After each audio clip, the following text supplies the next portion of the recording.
ॐ ज्ञानतिमिरान्धस्य ज्ञानञ्जनशलाकया चक्षुरुन्मिलितं येन तस्मै श्रीगुरुवे नमः। नमः विष्णुपादाय कृष्णपृष्ठाय भूतले श्रीमते भक्तिवेदान्तस्वामिन्निति नामिने। नमस्ते सारस्वती देवे गौरवाणी प्रचारिणे निर्विशेष शून्यवादी पाश्चात्यदेशतारिणे। नमो महावदन्याय कृष्णप्रेमप्रदायते कृष्णाय कृष्णचैतन्यनामने गौरतुसे नमः। जय श्री कृष्ण चैतन्य प्रभु नित्यानंद श्री अद्वैत गदाधर शिवासादि गौर भक्त वृंद। हरे कृष्णा कृष्णा कृष्णा हरे हरे, हरे राम राम राम हरे हरे। हरे कृष्णा। सब सभी भक्तों का हार्दिक स्वागत है आज के गौर कथा में। हम लोग चैतन्य भागवत से गौर कथा चर्चा कर रहे हैं। चैतन्य भागवत और इसका आदि खंड टेक्स्ट 140। सो इस अध्याय में पहला अध्याय है। पहले अध्याय में श्री चैतन्य महाप्रभु की सभी लीलाओं को सूत्र रूप में वर्णन किया जा रहा है। तो आदि खंड की लीलाओं का वर्णन कर दिया गया, अब मध्य खंड की लीलाओं का वर्णन भी आधा हो चुका है और कुछ चल रहा है। मध्य खंडे सकल वैष्णव जने सबे वर पाइले ना करिय स्तवाने। So in the Madhya Khanda, all the Vaishnavas receive benedictions after offering prayers. तो मध्य खंड में ये एक लीला होती है, महाप्रकाश लीला। उसमें श्री चैतन्य महाप्रभु अपने भगवत्ता को प्रकाशित करते हैं, तो सभी भक्त लोग आकर के स्तुति करते हैं और उनको ये सौभाग्य मिलता है श्री चैतन्य महाप्रभु से अपने अपने जो डिजायर्ड बेनिडिक्शन है, जो भी उनकी इच्छाएं हैं, वो वरदान प्राप्त करते हैं। और ऑफ कोर्स वो सारी इच्छाएं आध्यात्मिक हैं, स्पिरिचुअल हैं। कोई भी भक्त आकर के महाप्रभु से ये नहीं मांगता है कि मेरे पास धन जन सुख मिल जाए, लेकिन अलग अलग भाव में रहने का के कारण भगवान को जिस प्रकार से वो सेवा अर्पण करना चाहते हैं, तो उसी प्रकार से वो वरदान मांगते हैं। जैसे कोला विचा श्रीधर जब आए तो महाप्रभु बोले, मैं बाप की भक्ति से बहुत प्रसन्न हूँ, वर मांगो, वर मांगो, क्या चाहिए आपको।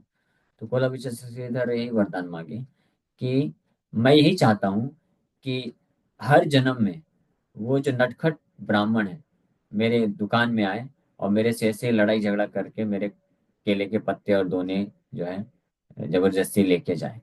वो ब्राह्मण कौन है? वो निमाई पंडित ही है। महाप्रभु इस प्रकार से कोला विजय श्रीधर के साथ लीला करते थे, तो वो उनको उस रस में वो दिव्य आनंद आता था। तो बोले, यही वरदान मैं चाहता हूँ कि हर जन्म में इस प्रकार की आप लीला करिए, ऐसे नटखट ब्राह्मण के रूप में आइए और मेरे साथ ये इस प्रकार से। तो ऐसे अलग अलग भक्त लोग अपने अपने रस के अनुसार सबको जो अपना डिजायर्ड बेनेडिक्शन है महाप्रभु प्रदान करते हैं। तथास्तु तथास्तु। मध्य खंडे प्रसाद पाइला हरिदास श्रीधरेरा जलपान कारुण्य विलास। So in the Madhya Khanda, Haridas Thakur receives the Lord's mercy. Haridas Thakur को इस विशेष कृपा मिलती है इसी मध्य खंड में। इसका ये सब लीलाओं का विस्तार से वर्णन किया जाएगा मध्य खंड में, लेकिन यहाँ पे सूत्र रूप में वर्णन कर रहे हैं। And the lord mercifully drinks Shridhar's water. Shridhar ब्राह्मण, कोलाविचा श्रीधर वही है जो बहुत ही गरीब ब्राह्मण हुए, उनके बर्तन से महाप्रभु पानी पीते हैं। एक ही बर्तन था उनके पास, एक ही पॉट था। हाँ। और घर घर ऐसी थी, बिना छत की घर थी उनके पास। और धोती ऐसी थी जिसमें 11 छेद थे। तो इतनी गरीबी अवस्था में थे और बर्तन में केवल एक ही बर्तन था, एक एक लोटा था जो इतना पुराना था, इतना पुराना था कि चोर भी चोरी करने में शर्मा जाएगा। तो उस पॉट में से महाप्रभु जाके पानी पीते हैं, ये कृपा करते हैं। So Sridhar was a poor Brahmin resident of Navadip who met his livelihood by maintaining a banana tree garden. In the cottage of this poor devotee, the Lord drank water from an iron pot with holes and thus displayed his pastimes of Bhakta Vatsalya, affection for his devotees. एक लोहे का पात्र था जिसमें बहुत सारे holes हैं, लेकिन उसमें से भी पानी पीते हैं महाप्रभु और इस प्रकार से भक्त वात्सल्य प्रदर्शित करते हैं।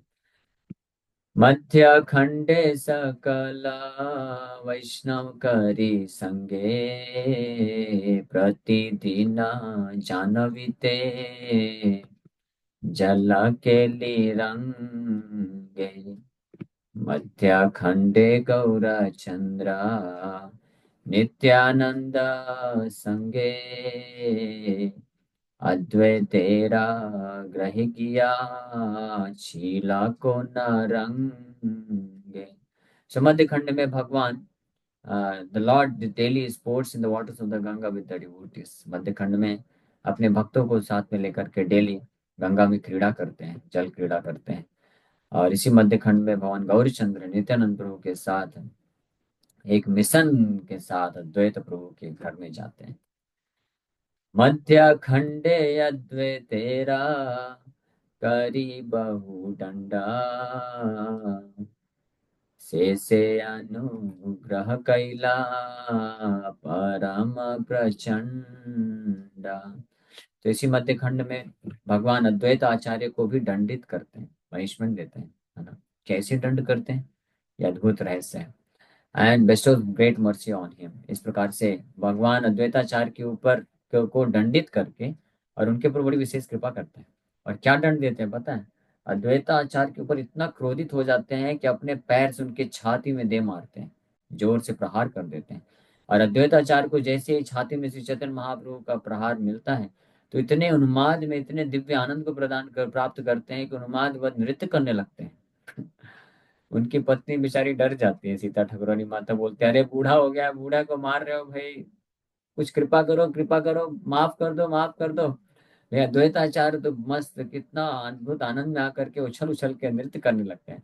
महाप्रभु जब देखते हैं ये चीज कि अरे इनको मैंने दंडित किया, अपने पैर से इनके छाती में मारा और ये इतने आनंदित हो रहे हैं, तब महाप्रभु को जो है सेंस हो जाता है। अरे फिर महाप्रभु बड़े जो है लज्जित हो जाते हैं। महाप्रभु बोलते हो मेरे को फंसा दिया, नाडा ने फंसा दिया मुझे, यही जानबूझ के करवाया, मेरे चरणों को अपने छाती में लेना चाहता था इसलिए मेरे को फंसा दिया। तो ये कैसे किया द्वैताचार्य ने, ये लीला मध्य खंड में विस्तार से चर्चा करेंगे। बहुत इंटरेस्टिंग पास टाइम है। इसका बस बैकग्राउंड बता देते हैं थोड़ा सा कि क्या हुआ था। कि अद्वैताचार्य महाविष्णु के अवतार है, तो महाविष्णु हमेशा अपने आप को कृष्ण का दास मानते हैं। सो अद्वैताचार्य के हृदय में हमेशा रहता था कि मैं भगवान गौरचंद्र का, जो कि मेरे इष्ट देव हैं, उनके चरणों का मुझे धूल मिले। लेकिन इस लीला में अद्वैताचार्य काफी एज में बड़े हैं और महाप्रभु के गुरु भाई हैं, यानी गुरु के तुल्य देखते थे, इसलिए महाप्रभु अद्वैताचार्य को अपने गुरु के तुल्य देखते थे और इसलिए उनको प्रणाम करते थे, उनके चरणों को धूल लेते थे। अब बेचारे अद्वैताचार्य लौकिक दृष्टिकोण से कुछ बोल भी नहीं पाते थे क्योंकि ये गुरु की पोजीशन है तो प्रणाम स्वीकार करते थे।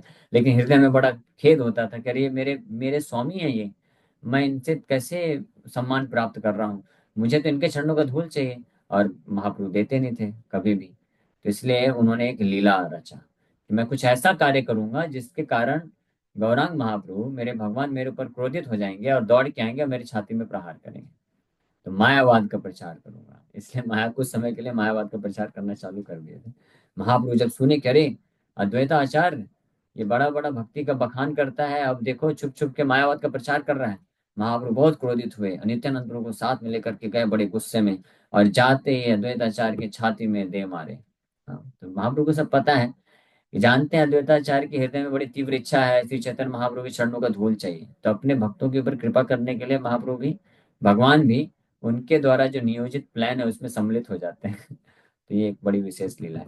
इसका विस्तार से चर्चा हम लोग मध्य खंड में करेंगे, वहां पे यही लीला का वर्णन किया जाता है।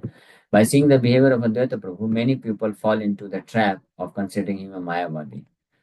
In order to check this, the Lord physically punished Advaita, then later the Lord bestowed mercy on him to glorify his devotee.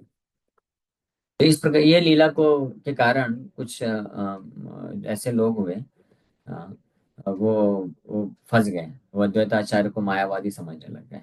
इसलिए महाप्रभु ऐसे लोग जो मिसअंडरस्टैंड ना करें तो अद्वैताचार्य को पनिशमेंट दें, फिर बाद में उनके ऊपर कृपा भी करते हैं। मध्याखण्डे चैतन्य निताई कृष्ण राम जानिला मुरारी गुप्ता महाभाग्यवान। मध्याखण्डे दुई प्रभु चैतन्य निताई नाचिले न श्रीवासांगन एक थाय। तो मध्य खंड में ही the most fortunate Murari Gupta, महाभाग्यवान मुरारी गुप्ता को ये रहस्य पता चलता है या दर्शन प्राप्त होता है। श्री चैतन्य निताई को वो कृष्ण और राम के रूप में दर्शन प्राप्त करते हैं, पहचान लेते हैं Murari Gupta. So the most fortunate Murari Gupta certainly knew that Nitai and Gaur were Ram and Krishna. और मध्य खंड में ही एक और लीला भगवान करते हैं, अद्भुत लीला। वो है कि चैतन्य निताई एक साथ साथ में मिलकर के श्रीवास ठाकुर के घर में नृत्य करते हैं, डांस करते हैं, कीर्तन करते हैं। The house of Shrivas Pandit famous है श्रीवास आंगन। श्रीवास आंगन है, आप मायापुर जाएंगे तो ये सब हमारे इस्कॉन मंदिर के आसपास ही है। श्रीवास ठाकुर का आंगन है, द्वैता, ये नंदन आचार्य का घर भी है, योगपीठ भी है, मुरारी गुप्ता का घर भी है पास में। इस प्रकार से सब आसपास ही है। तो दर्शन करेंगे तो फेमस है श्रीवास आंगन के रूप में। मध्याखंडे श्रीवासेरा मृत पुत्र मुखे जीव तत्व कहाया घुचाइला दुखे। In the Madhya Khanda, the Lord induces Srivasa's dead son to speak on the science of the soul, thus destroying everyone's sorrow. तो मध्य खंड में ही भगवान श्रीवास ठाकुर के मृत पुत्र को जीवित करके आत्मा के विज्ञान का ज्ञान प्रदान करते हैं और इस प्रकार से सभी सगे संबंधियों का जो शोक है नष्ट करा देते हैं। The Lord helped the relatives of Srivas mitigate their distress of separation by inducing Srivasa's dead son to describe the living entity's transmigration from one body to another. तो ये जो लीला है, इस पर इसी प्रकार की ऐसी लीला भागवत में भी हुई। चित्रकेतु महाराज के पुत्र हुए जो 10 वर्ष की उम्र में जिनका देहांत हो गया, हर्ष शोक नाम था। तो नारद मुनि जानते थे कि मैं बैठ करके गीता का प्रवचन दूंगा तो ये तो इतने शोक में है, कुछ सुना ही नहीं पड़ेगा इनको, पुत्र मोह में इतने ज्यादा फंस गए, है ना। तो इसलिए पुत्र अगर बोलेगा उठ के, आत्मा का ज्ञान देगा, तब इनका होश ठिकाने में आएगा। तो जब पुत्र को जागृत कर दिया नारद मुनि, एक्चुअली में कुछ लोग बोलते हैं कि नारद मुनि खुद वो डेड जो सन था, मृत पुत्र था, उसके अंदर प्रवेश करके उसके पुत्र के माध्यम से नारद मुनि शिक्षा दे देते हैं।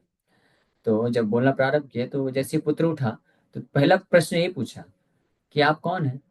तो बोले अरे मैं आपका बाप हूँ, आपका पिता हूँ। बोले कौन सा पिता, मेरे तो अरबों खरबों पिता हो गए हैं, पूरा लिस्ट दिखाऊं क्या, आप कौन से पिता हो। तो जैसे ही ये बात बोले, वो बोला उनका बेटा हर्षो, तो इमीडिएटली उनका पूरा जो अटैचमेंट था, मोह था, खत्म हो गया। हाँ, फिर उसके बाद अच्छे से साइंस ऑफ सोल समझाए और कृष्ण की भक्ति बताए, और फिर वापस से मृत सन वापस से मृत हो जाता है। फिर चित्रकेतु महाराज उसका दाह संस्कार करते हैं बिना आसक्ति के, अपनी जो भी कर्तव्य किए, और इमीडिएटली भगवान के भजन में लग जाते हैं। तो इसी प्रकार से महाप्रभु भी ऐसी लीला की है। श्रीवास ठाकुर तो हालांकि प्रभावित नहीं हुए थे, वो तो पूरी तरह से महाप्रभु से आसक्त हुए, लेकिन अन्य जो सगे संबंधी थे, स्पेशली उनकी माँ और मृत बालक की माँ श्रीवास ठाकुर की पत्नी और अन्य सगे संबंधी लोग बहुत शोक कर रहे थे। तो महाप्रभु देखे कि ये लोग को मैं बैठ के गीता प्रवचन दूंगा तो नहीं समझ में आएगा, तो पुत्र को जीवित कर देते हैं। और पुत्र को महाप्रभु पूछते हैं कि भाई तुम अपने इतने इतना प्रेम करने वाले सगे संबंधियों को क्यों छोड़ के चले गए भाई। तो पुत्र बोलता है कि अरे भगवान, ये तो सब काल के प्रभाव से सारी चीजें होती है, वो काल आपके नियंत्रण में है। तो आपकी इच्छा से मैं आया, कुछ समय रहा, मेरा काल कंप्लीट हुआ तो मैं जा रहा हूँ दूसरे डेस्टिनेशन में। हाँ, तो इसमें शोक क्यों करना। इस प्रकार से जब ज्ञान दिए तो सबका शोक जो है नष्ट हो गया। हमको भी ये शिक्षा ले लेना चाहिए। इस संसार में हर वस्तु, व्यक्ति, परिस्थिति, स्थान सब टेम्परेरी है और ऑलरेडी डेस्टाइंड है। कुछ कुछ समय के लिए सब साथ में आते हैं फिर वापस से सेपरेट हो जाते हैं। तो साथ में आने में बहुत ज्यादा प्रफुल्लित क्यों हो जाना चाहिए, और जब सेपरेट हो जाए तो दुखी क्यों होना चाहिए। है ना? केवल कृष्ण के प्रति आसक्ति को मेंटेन करके रखना चाहिए, तब हम जो है इस संसार में रह करके भक्ति मार्ग में आगे बढ़ सकते हैं, अन्यथा विचलित होने की संभावना रहती है। तो इस बात को ध्यान रखना चाहिए। तो ये कथा भी मध्य खंड में आती है। चैतन्येरानुग्रहे श्रीवास पंडिता भासारीला पुत्र शोके जगत vidita. By the mercy of Lord Chaitanya, Srivas Thakur gave up lamentation over his son's death. This incident became known to all. इस प्रकार से श्री चैतन्य महाप्रभु की कृपा से श्रीवास ठाकुर पूर्ण रूप से अपने पुत्र, इकलौते नौजवान पुत्र की मृत्यु का जो शोक है वो पूरी तरह से त्याग देते हैं और पूर्ण रूप से भगवान की भक्ति में लग जाते हैं। मध्य खंडे गंगाया पडिला दुख पाया, नित्यानंद हरिदास अनिल तुलिया। सो मध्य खंड में एक बड़ी अच्छी लीला होती है। The Lord in distress jumped into the Ganga and Nityanand Haridas pulled him out। तो श्री चैतन्य महाप्रभु कृष्ण के प्रेम के विरह में इतने शोक में चले गए, इतने दुख में हुए कि वो जाके गंगा में जंप लगा दिए। फिर नित्यानंद को हरिदास ठाकुर जाकर के पकड़ के खींच के लाते हैं। ये मध्य खंड में ये भी लीला होती है। मध्य खंडे चैतन्य अवशेष पात ब्रह्मार दुर्लभ नारायणी पाइला मात्र। मध्य खंड में एक बड़ी विशेष कृपा नारायणी माता के ऊपर होता है, जो कि ब्रह्मा जी के लिए भी बहुत दुर्लभ है। क्या चैतन्य महाप्रभु स्वयं का महाप्रसाद अपने हस्त कमलों से प्रदान करते हैं। 4 साल की बालिका नारायणी, ये शिवाज ठाकुर की भतीजी थी, शिवाज ठाकुर के भाई की बेटी, 4 4 साल की थी बस। तो महाप्रभु अपना खुद का उच्छिष्ट खाने के बाद उसको महाप्रसाद देते हैं और फिर बोलते हैं, नारायणी बोलो कृष्ण कृष्ण। तो नारायणी कृष्ण कृष्ण बोल करके महाप्रभु के महाप्रसाद को ग्रहण करने के कारण इतने दिव्य प्रेम में ओतप्रोत हो जाती है कि अश्रुधारा बहनी, अष्ट सात्विक विकार प्रकट हो रहे हैं और कृष्ण के विरह में रोने लग जाती है। The Sriman Mahaprabhu is the supreme absolute truth. His remnants are rarely attained by even Lord Brahma, who is the first created being of this universe. Narayani Devi, the niece of Srivas, was fortunate to receive those remnants. The son of this Narayani Devi, Vrindavan Thakur, is the author of this book. ये है नारायणी देवी का परम सौभाग्य। ब्रह्मा जी को भी दुर्लभ जो श्री चैतन्य महाप्रभु का महाप्रसाद प्राप्त करती हैं, और यही नारायणी देवी के सुपुत्र हुए वृंदावन दास ठाकुर, जिनका हम ग्रंथ पढ़ रहे हैं। ये वृंदावन दास ठाकुर ही जो ग्रंथ लिखे हैं चैतन्य भागवत, ये नारायणी माता के ही पुत्र हुए, और वो नारायणी माता जो श्री चैतन्य महाप्रभु की विशेष कृपा पात्र है। मध्य खंडे सर्व जीव उद्धार कारुणे, संन्यास करिते प्रभु करी लगमाने। और फिर मध्य खंड की आखिरी लीला जो संपन्न करते हैं श्री चैतन्य महाप्रभु, बहुत ही हृदय विदारक लीला है। हृदय को जो है बहुत ही पीड़ा देने वाली लीला की है। सारे नवद्वीप वासी बहुत शोक करते हैं, रोते हैं, बहुत दुख महसूस करते हैं। वो क्या, कौन सी लीला है? घर त्याग की लीला, गृह त्याग, संन्यास लेने की लीला। संन्यास लेते हैं, घर छोड़ देते हैं, एकमात्र कारण क्या? हम जैसे बद्ध जीवात्मा को उद्धार करने के लिए। हम जैसे बद्ध जीवात्मा को उद्धार करने के लिए श्री चैतन्य महाप्रभु अपने प्राण से भी ज्यादा प्रिय नवद्वीप वासियों को त्याग देते हैं, संन्यास ले लेते हैं। ये मध्य खंड के आखिरी में ये लीला का वर्णन आता है। There are four social orders in the life of a living entity. Among them, the highest order is sannyas. People of the other orders naturally take instructions from the sannyasis, and as a result, they achieve freedom from the bondage of material life. Because Sri Gaur Sundar accepted the sannyas order of life, all living entities attain liberation from their respective status, as stated in the Chaitanya Chandramrita 130.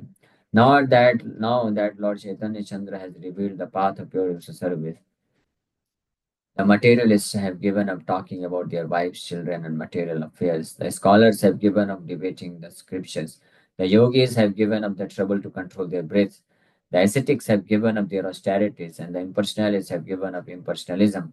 Now there is only the sweetness of pure service. तो श्री चैतन्य महाप्रभु कृपा करने सभी जीवात्माओं का, जब चैतन्य महाप्रभु संन्यास लिए तो हर प्रकार के लोगों का उद्धार हो गया, बिकॉज सन्यासी का इंस्ट्रक्शन सब लोग स्वीकार करने के लिए तैयार होते हैं। कोई ऑर्डिनरी सन्यासी भी होता है तो लोग रिस्पेक्टफुल हो जाते हैं और सुनना चाहते हैं उनसे।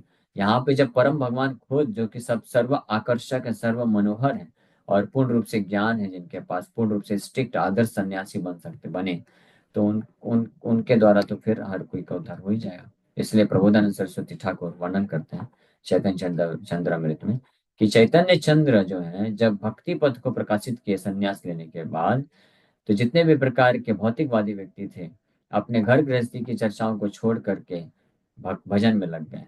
जितने भी प्रकार के स्कॉलर्स पंडित लोग हुए, वो सब तर्क वितर्क शास्त्रार्थ छोड़ करके वो भी हरे नाम जप करने लग गए। जितने भी प्रकार के योगी हैं जो ध्यान मग्न थे, अपनी ब्रीदिंग एक्सरसाइज कर रहे थे, प्राणायाम अनुलोम विलोम, अपने इंद्रियों को संयमित करने के लिए, वो सब ये सब छोड़ छाड़ करके हरे कृष्णा बैठ के जप कर रहे हैं। और जितने भी प्रकार के तपस्वी हैं तपस्या को त्याग दिए, और जितने भी प्रकार के निराकारवादी मायावादी लोग हैं, मायावाद फिलॉसफी को त्याग करके सब लोग क्या करने लगे हैं, Hare Krishna Krishna Krishna Hare Hare, Hare Ram Ram Ram Hare Hare. That is the power of the pure service propagated by Shri Chaitanya Mahaprabhu. ठीक है। सो इसी के साथ यहीं पे विराम करते हैं। आगे हम लोग कल चर्चा करेंगे। Thank you very much. Hare Krishna Krishna Krishna Hare Hare, Hare Ram Ram Ram Hare Krishna. किसी वक्त का कोई प्रश्न है पूछ सकते हैं। हरे कृष्णा, धन्यवाद, प्रणाम प्रभु जी। हरे कृष्ण। Yes Sanjeet bro. प्रभु जी, अभी जो प्रभु जी अभी जो लोग सुन रहे थे उसमें एक पार्टी से किसी की आप मृत्यु हमारे होगी, आपका आवाज तो कट रहा क्या है। हम लोग को उसमें शो करना या तो प्रभु जी जैसे हम लोग किसी अपनों के मृत्यु पे, हाँ तो हम लोग को रोना गाना या शोक नहीं करना चाहिए ऐसा? हाँ, शोक क्यों करना। शोक करने से आप तो वापस प्राप्त नहीं कर सकते, शोक करने से आप असली कल्याण नहीं कर सकते। हाँ, इसलिए जब देखिए दुख होता है, दुख तो हो गए जब, क्योंकि आ सकती है, लेकिन उस दुख के कारण शोक बस नहीं करते रहना चाहिए, रोने बस नहीं रहना चाहिए। कुछ कार्य करना चाहिए ताकि उनका भी कल्याण हो सके, हमारा भी। किसी का मृत्यु हो जाता है तो उनके कल्याण के लिए वैष्णव को निमंत्रित करना चाहिए, कीर्तन करना चाहिए और भागवत कथा कराना चाहिए, और उनके नाम पे महाप्रसाद का आयोजन करना चाहिए, वितरण करना चाहिए। ये अंतिम संस्कार की ये विधि है एक्चुअली वैष्णवों के लिए। अंतिम संस्कार में बाकी सब रिचुअल्स ठीक है, वो सब करिए, करना चाहिए, लेकिन सबसे मुख्य जो चीज है, श्रील गोपाल भट्ट गोस्वामी बताते हैं कि वैष्णवों को आमंत्रित करके भागवत कथा कराना चाहिए, कीर्तन कराना चाहिए, और भगवान को महाप्रसाद फिर सबको खिलाना चाहिए। तो इससे जो व्यक्ति जिनका मृत्यु होता है, तो उनको सदगति मिलती है, वो सही और आगे के डेस्टिनेशन को प्राप्त करते हैं, अच्छे डेस्टिनेशन को प्राप्त करते हैं। तो इस तरीके से जब हम असली उनका जो है हित कर सकते हैं, केवल शोक करते रहेंगे, बैठ के रोते रहेंगे, तो उससे तो कोई खास फायदा नहीं ना, उससे तो हम भी दुखी रहेंगे और वो भी, उनको भी लाभ नहीं मिलेगा।